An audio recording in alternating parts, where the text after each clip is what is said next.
Today I'm going to show you how to remove and replace a battery on a Nissan key fob. Nissan been using this key fob for a while, so it should be the same for your key as well.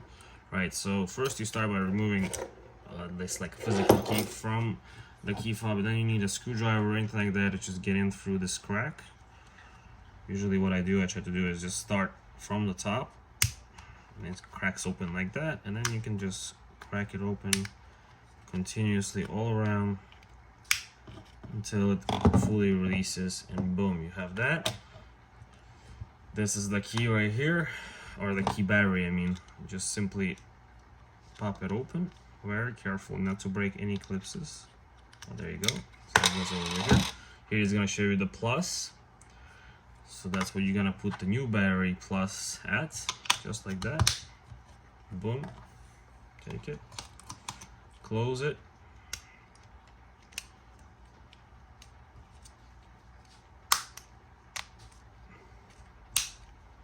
put the physical key back in, and you're done. That's it. Hopefully you like this video, guys. If you're gonna leave some, a like or subscribe to the channel, I would really appreciate it. Thank you.